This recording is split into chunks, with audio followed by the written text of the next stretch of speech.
Hi everyone, good evening. It's Pastor Rob here. Thought I'd just spend a couple of moments talking about this concept of the abomination of desolation. Right here we're in Matthew chapter 24 verse 15. And it says, "Therefore when you see the abomination of desolation, which is spoken of through Daniel the prophet, standing in the holy place," and it says, "Let the reader understand, then those who are in Judea must flee to the mountains. Whoever's on the housetop must not go down to get the things out of his house. Whoever's in the field must not turn back to get his cloak." So I want to go over a couple of interpretations of what this abomination of desolation is. First of all, it says spoken of through Daniel the prophet. So there's Antiochus Epiphanes in 168 BC erected a pagan altar to Zeus on the sacred altar in the temple of Jerusalem. And so some people think that this was referring to just an abomination that took place in that holy place. Now, if you look at this context, though, I think it's a dual prophetic passage.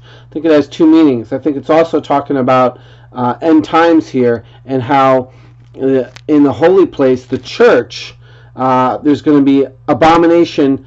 Basically, it means of desolation. Basically means, I think, a removal of the Holy Spirit from the church. It says, "Let the reader understand," because in the end times, it would seem that the church is going to get raptured, and so the Holy Spirit is gradually going to be removed from many of the church bodies, not from all of them, but from many of them that are starting to do pagan things. You can see all over the churches, some of them are actually participating in pagan festivals.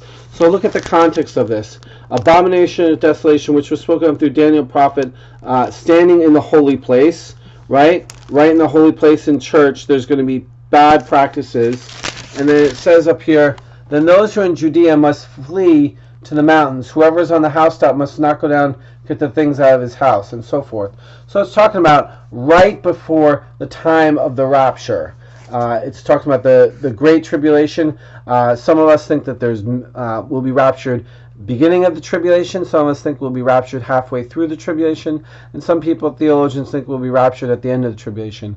But there is going to be a Great Tribulation. And unless those days were cut short, I personally am a mid-trib premillennial, because I believe those days are going to be cut short. The rapture is going to happen in the midpoint of the tribulation, after the abomination of desolation has already started.